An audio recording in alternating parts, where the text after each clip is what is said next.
दोस्तों, त्योहार सभी के जीवन में खुशियां लेकर आते हैं, लेकिन चंपुर गांव के छोटे से बालक राजू के लिए यह क्रिसमस भी उदासी से भरा हुआ था। बाहर बर्फ गिर रही थी और धनवान घरों के बच्चे नए वस्त्र पहनकर आनंद से खेल रहे थे, लेकिन बेचारा राजू ठंड में कांप रहा था। राजू ने अपनी बीमार माँ से पूछा, माँ, क्या सांता हमारे घर नहीं आएंगे? मुझे खिलौने नहीं चाहिए, बस थोड़ी सी लकड़ी मिल जाए ताकि घर की ठंड कम हो सके।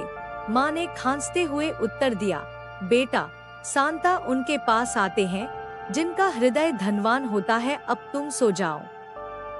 रात और भी गहरी हो गई।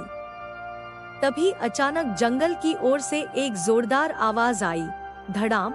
राजू डरते डरते अपनी झोपड़ी से बाहर निकला और जो दृश्य उसने देखा उसे देखकर वह स्तब्ध रह गया। वहाँ कोई और नहीं, स्वयं सांता क्लॉज खड़े थे। उनकी बर्फ गाड़ी बर्फ में फंस गई थी और उनका एक बारहसिंगा घायल हो गया था। सांता चिंतित स्वर में बोले, अरे नहीं, रूडोल्फ की रस्सी टूट गई है और मेरा जादुई थैला कहीं गिर गया है। अब मैं बच्चों को उपहार कैसे बांटूंगा?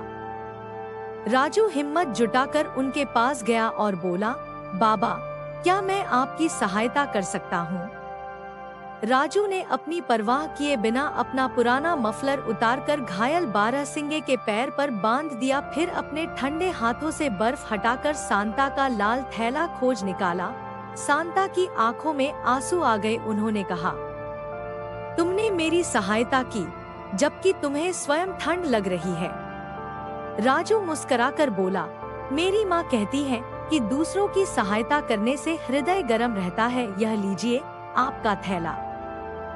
प्रसन्न होकर सांता बोले, मांगो बेटा, आज जो मांगोगे वही मिलेगा, खिलौने, साइकिल या कोई खेल। राजू ने मासूमियत से उत्तर दिया, बाबा, मुझे कुछ नहीं चाहिए। मेरी माँ बहुत बीमार थी और घर में भोजन भी नहीं था। क्या आप मेरी माँ को ठीक कर सकते हैं?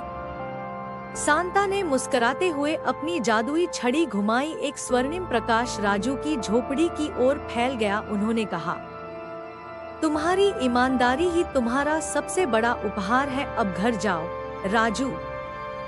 राजू दौड़ता हुआ घर पहुंचा। उसने देखा कि टूटा हुआ दरवाजा ठीक हो चुका था। घर में गर्माहट थी, मेज पर भोजन रखा था और उसकी माँ पूर्णतः स्वस्थ खड़ी मुस्कुरा रही थी। उस रात राजू समझ गया कि असली जादू खिलौनों में नहीं, बल्कि दूसरों की सहायता करने में है।